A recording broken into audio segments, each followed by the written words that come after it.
Welcome to Varsity Voices Wrestling. My name is Jeff DiVeronica, along with my wrestling partner, former Edison Tech wrestler, James Johnson. People don't know that about you. You know that? Not exactly a Hall of Fame career, so I don't blame him. But I had an opportunity as a young man to wrestle, and I said, I don't want to do it.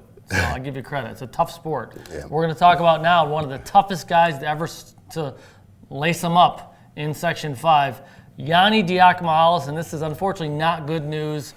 His career is over at Hilton, and he'll be next wrestling, hopefully, for Cornell University. But why is the senior, who is the most decorated, I think, in Section 5 history, has there ever been a four-time state champ in Section 5? If he's not the only one, he's one of a very small number of guys. Well, you said there's only 8 in the state, right? Right. Okay. So four-time state champ, he's not wrestling the rest of the year. Why? Basically, he suffered an elbow injury earlier this season, had the surgery, and then he asked the doctors, can you look at the other elbow? And lo and behold, they discovered the same type of injury starting to develop, but just was at a much earlier stage. Decided to take care of it. Now, you can tell me all about cradles and all these other moves. Tell me about an elbow injury. Why is a wrestler more susceptible? I mean, it sounds obvious to a degree, but what exactly is going on in his elbow that you can tell me about? Maybe it's something where it's a lot of usage. Ligament or bone, do they know?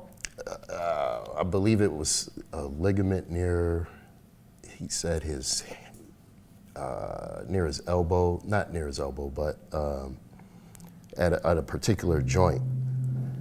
Okay.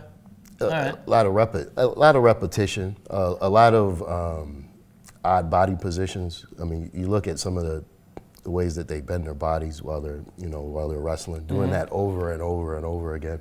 I could see why an injury like this could develop. 243 wins and just 3 losses in his career. Like we said, 4 straight state championships. His last loss was, as an 8th grader? Yeah. Unbelievable career, Yianni. I mean, you can make the argument that he is the greatest in Section 5 history. But here's the thing about him, and we talked about this a little bit in the fall, too. Mm-hmm.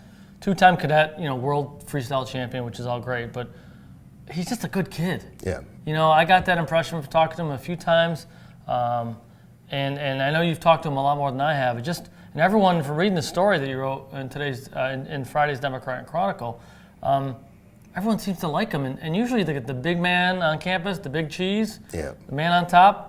That's not always the case. Yeah, you might not want to approach a guy like that.